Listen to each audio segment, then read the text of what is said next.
इस वीडियो में हम क्लास 12 के फिजिक्स के chapter electric charge and field को कवर कर रहे हैं। तो मैंने अपने पिछले वीडियो में आपको क्या बताया था? मैंने अपने पिछले वीडियो में आपको इलेक्ट्रिक डाइपोल के बारे में बताया था। यानी हमने अपने पिछले वीडियो में क्या डिस्कस किया था? तो हमने अपने पिछले वीडियो में डिस्कस किया था electric field due to a dipole. तो वहाँ पर हमने कौन कौन से फार्मूले को देखा था? Electric field due to dipole में हमने देखा था कि अगर हमको एक्सिस पर निकालना है, यानी एक्सियल पॉइंट पर अगर हमको निकालना है, तो वहाँ पर डाइपोल की वैल्यू क्या होती है इलेक्ट्रिक फील्ड की? तो वो होती है 2kp/x³ एक्सियल पोजीशन पर होती है। वहीं अगर हम इक्वेटोरियल की बात करें, इक्वेटोरियल की पोजीशन की बात करें, इक्वेटोरियल पोजीशन की अगर हम बात करें तो वहाँ पर इनकी वैल्यू होती है kp/x³। ये इक्वेटोरियल पर होती है। और एनी पॉइंट पर हमने क्या बात किया? At any point, any point, तो किसी भी पॉइंट पर अगर हमको निकालना है तो मैंने आपको डायरेक्ट फार्मूला बताया था कि एट एनी पॉइंट अगर कोई क्वेश्चन पूछता है कि उसका वैल्यू क्या होगा, तो kp/x³ अंडर रूट में 1+3 cos² θ, ये वैल्यू आप लर्न कर लीजिए एट एनी पॉइंट पर। तो मैंने अपने पिछले वीडियो में इतना आपको बता दिया है। तो अब चलिए बात करते हैं टॉर्क क्या होता है। अब हम बात करेंगे torque on an electric dipole placed in a uniform electric field।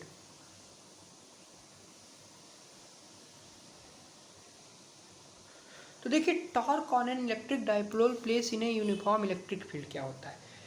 तो देखिए हमने जानते हैं कि इलेक्ट्रिक डाइपोल क्या होता है, तो two equal and opposite charge separated by small distance, उसी को बोलते हैं इलेक्ट्रिक डाइपोल मूवमेंट। इनकी वैल्यू क्या होती है, इनकी डायरेक्शन क्या होता है, निगेटिव से पॉजिटिव, यानी निगेटिव चार्ज से पॉजिटिव की तरफ इनका डायरेक्शन होता है, और एक प्रकार की वेक्टर क्वांटिटी होती है। तो देखिए, तो हमको टॉर्क बताना है। अब देखिए टॉर्क कब लगता है। टॉर्क के लिए आपको जरूरी होती है, अगर कहीं किसी बॉडी पर टॉर्क लगता है तो उसके लिए आपको क्या चाहिए, फोर्स चाहिए और परपेंडिकुलर डिस्टेंस चाहिए, तभी उस बॉडी पर आपको टॉर्क लगा सकते हैं। तो देखिए अगर हम इलेक्ट्रिक डाइपोल की बात करें तो क्या होता है, two equal and opposite charges जो कि सेपरेट करते हैं स्मॉल डिस्टेंस से, उन्हीं को इलेक्ट्रिक डाइपोल मूवमेंट बोलते हैं। तो मान लीजिए ये आपका निगेटिव चार्ज है, यहाँ पर एक पॉजिटिव चार्ज है। अब ये कहाँ रखे हैं, एक यूनिफॉर्म इलेक्ट्रिक फील्ड में रखे हैं। इस प्रकार की ये यूनिफॉर्म इलेक्ट्रिक फील्ड बना लीजिए। इसका डेरिवेशन कर रहे हैं यहाँ पर, देखिए आज हम, ये क्या है, इलेक्ट्रिक फील्ड है। अब देखिए इनके बीच का डिस्टेंस मान लीजिए ये क्या है, इनके बीच का डिस्टेंस जो है वो 2l है, यानी आधा l है, आधा l है, यानी टोटल मिलाकर बोले कोई, यानी टोटल डिस्टेंस कोई बोले तो कितना होगा, ये 2l होगा। तो देखिए डाइपोल मूवमेंट क्या होता है, two equal and opposite charges separated by small distance, उसी को हम नाम देते हैं डाइपोल मूवमेंट। अब देखिए अब ये पॉजिटिव चार्ज है, तो पॉजिटिव चार्ज से इलेक्ट्रिक फील्ड का डायरेक्शन, पॉजिटिव चार्ज है तो वहाँ पर इलेक्ट्रिक फील्ड लगेगा, यानी यहाँ पर फोर्स लगता है। तो पॉजिटिव चार्ज से फोर्स कहाँ होगा, in the direction of electric field, तो यहाँ पर फोर्स लगाएगा QE। वही निगेटिव चार्ज का इलेक्ट्रिक फील्ड का डायरेक्शन कहाँ होगा, अपोजिट टू, यानी यहाँ पर QE लगेगा। यानी हम जानते हैं इलेक्ट्रिक फील्ड इक्वल टू क्या होता है, F/Q होता है। तो अगर हमको पॉजिटिव चार्ज है तो पॉजिटिव चार्ज पर फोर्स लगता है in the direction of electric field, तो यहाँ पर आ जाएगा +QE, और निगेटिव चार्ज पर अपोजिट टू इलेक्ट्रिक फील्ड। अब देखिए, अब यहाँ पर आप देख सकते हैं कि यहाँ पर जो फोर्स है, अगर हम F नेट की बात करें, F नेट 0 हो जाएगा। क्यों 0 होगा, क्योंकि ये पॉजिटिव, ये वाला क्यू ई और ये वाला माइनस क्यू ई आपस में कैंसिल आउट हो जाएंगे, जिस कारण से इनका नेट फोर्स 0 हो जाएगा। तो नेट फोर्स 0 हो जाएगा। अब देखिए, अगर कहीं पर भी टॉर्क लगता है तो वहाँ पर एफ नेट की वैल्यू 0 होती है, ये बात आप नोट कर लीजिए। अब देखिए, अब टॉर्क कब लगता है? तो टॉर्क लगने के लिए कंडीशन होती है कि जो two equal and opposite forces हैं, टू इक्वल एंड अपोजिट जो फोर्सेस हैं, अपोजिट जो फोर्सेस हैं उनके पास क्या होना चाहिए? उनके पास सेम लाइन ऑफ एक्शन नहीं होना चाहिए, तभी वहाँ पर टॉर्क लगता है। यानी कंडीशन फॉर टॉर्क की बात करें तो टॉर्क तभी लगता है, टॉर्क कब लगता है? जब दो इक्वल एंड अपोजिट फोर्सेस के फोर्स जिसके पास which two equal and opposite forces which do not have same line of action, same line of action, यानी two equal and opposite forces के ऊपर तभी टॉर्क लगता है जब उनके पास सेम लाइन ऑफ एक्शन ना हो, तभी वहाँ पर आपका टॉर्क लगता है। तो देखिए, ये जो है ये इस लाइन ऑफ एक्शन पर है और ये इस लाइन ऑफ एक्शन पर है, यानी इनका सेम लाइन ऑफ एक्शन नहीं है, तो यहाँ पर टॉर्क लगेगा। अब टॉर्क यहाँ इसको इस तरफ घुमाएगा और इसको इस तरफ घुमाएगा, यानी टॉर्क कैसे घुमाता है? देखिए, एक प्रकार का क्या होता है, टॉर्क भी आपका क्या है, तो टॉर्क क्या होता है? Force into perpendicular distance. तो परपेंडिकुलर डिस्टेंस यहाँ से ये हो गया। अब यहाँ पर फोर्स, देखिए, टॉर्क लगने के लिए कंडीशन होना चाहिए कि two equal and opposite forces के पास जो होंगे, ये जो यहाँ पर फोर्स लगा, two equal and opposite forces, इनके पास सेम लाइन ऑफ एक्शन नहीं होना चाहिए, तभी टॉर्क लगता है। तो यहाँ पर सेम लाइन ऑफ एक्शन नहीं है, यानी लाइन ऑफ एक्शन डिफरेंस है, तो यहाँ पर टॉर्क लगेगा। तो अभी मैंने आपको बताया कि टॉर्क क्या होता है। टॉर्क होता है फोर्स इंटू परपेंडिकुलर डिस्टेंस, और ये जो परपेंडिकुलर डिस्टेंस कहाँ का होगा? तो between force and axis of rotation, force और एक्सिस ऑफ रोटेशन के बीच का जो डिस्टेंस होता है उसी को हम क्या बोलते हैं? परपेंडिकुलर डिस्टेंस, यानी distance between force and axis of rotation. तो देखिए, तो मान लीजिए इसको इधर से घुमाया, इस एक्सिस से इधर से घुमाया, इसको मान लेते हैं ये आपका T1 टॉर्क है, और इसको इस दिशा में घुमाया तो इसको हमने T2 मान लिया। तो अगर हम टी नेट की बात करें तो टी नेट क्या हो जाएगा? T1 प्लस T2 हो जाएगा।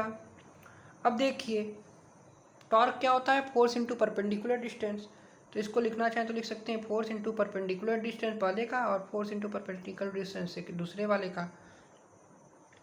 अब देखिए, फोर्स क्या होगा यहाँ पर? तो यहाँ पर देखिए, फोर्स है QE, यानी यहाँ पर फोर्स की वैल्यू क्या आएगी? यहाँ पर अगर फोर्स की बात करें तो फोर्स होगा QE, और डिस्टेंस क्या होगा? यहाँ पर L होगा।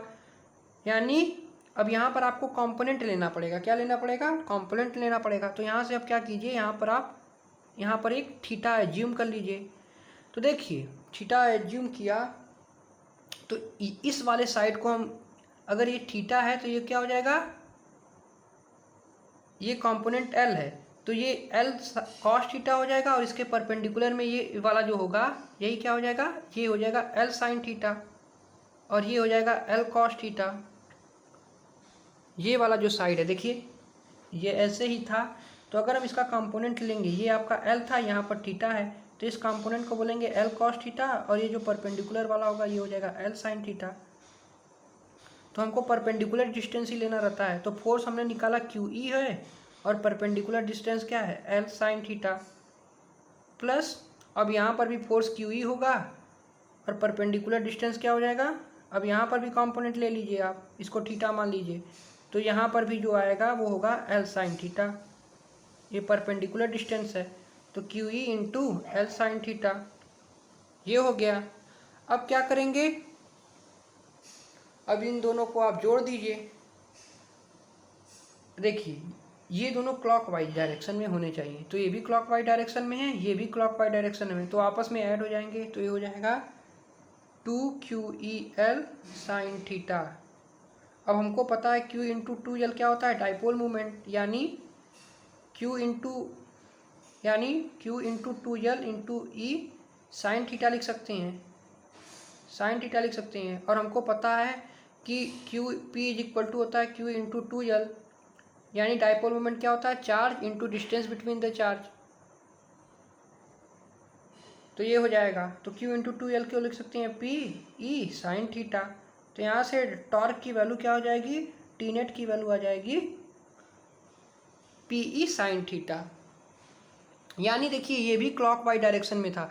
यहाँ पर आपने इसको समझ लिया होगा कि ये कंपोनेंट जो होगा हम इस यहाँ पर कंपोनेंट लेंगे, ये वाला कंपोनेंट L cos थीटा हो जाएगा और ये परपेंडिकुलर वाला L साइन थीटा हो जाएगा यहाँ पर। तो हम जानते हैं टॉर्क क्या होता है, फोर्स इंटू परपेंडिकुलर डिस्टेंस। तो पहले वाले का फोर्स इंटू परपेंडिकुलर डिस्टेंस और दूसरे वाले का force into perpendicular distance. Perpendicular distance क्या होगा, अगर हम परपेंडिकुलर डिस्टेंस की बात करें तो परपेंडिकुलर डिस्टेंस दोनों केस में आपका क्या आएगा, L साइन थीटा। और कंपोनेंट लेते हैं, ये वाला जो कंपोनेंट होता है थीटा के तरफ उसको हम L cos थीटा बोलते हैं और परपेंडिकुलर L साइन थीटा होता है, यहाँ पर L साइन थीटा होता है। उसी तरह ये इसको अगर हमने थीटा माना तो ये वाला आपका कंपोनेंट L cos थीटा और ये वाला परपेंडिकुलर L साइन थीटा होगा। तो हमने इन दोनों को आपस में जोड़ दिया तो P इंटू ई साइन थीटा। और हमने टॉर्क को किस तरह घुमाया, क्लॉकवाइज डायरेक्शन में घुमाया है। तो आपका नेट टॉर्क की वैल्यू क्या आ जाएगी, PE साइन थीटा। और इसको लिखना चाहें तो आप क्या लिख सकते हैं, इसी को आप लिख सकते हैं P क्रॉस E। यही क्या है आपका, यही आपका है torque on A electric dipole place in a uniform electric field. अब ये दोनों जैसे क्लॉकवाइज में थे तो इसका भी जो डायरेक्शन आएगा वो भी क्या होगा, क्लॉकवाइज में होगा। इसी कारण से हम इसको P क्रॉस E ही लिखते हैं, इसी कारण से इसको P क्रॉस E लिखते हैं। अब यहाँ पर क्वेश्चन अराइज होता है कि जब व्हेन टॉर्क मैक्सिमम, यानी टॉर्क मैक्सिमम कब होता है। अगर कोई पूछे कि टॉर्क मैक्सिमम कब होगा, मैक्सिमम कब होगा, अगर कोई क्वेश्चन पूछता है कि व्हेन टॉर्क मैक्सिमम कब होगा, तो टॉर्क मैक्सिमम तब हो जाएगा जब आपका साइन थीटा की वैल्यू 90 डिग्री होगी, तब टॉर्क आपका मैक्सिमम हो जाएगा।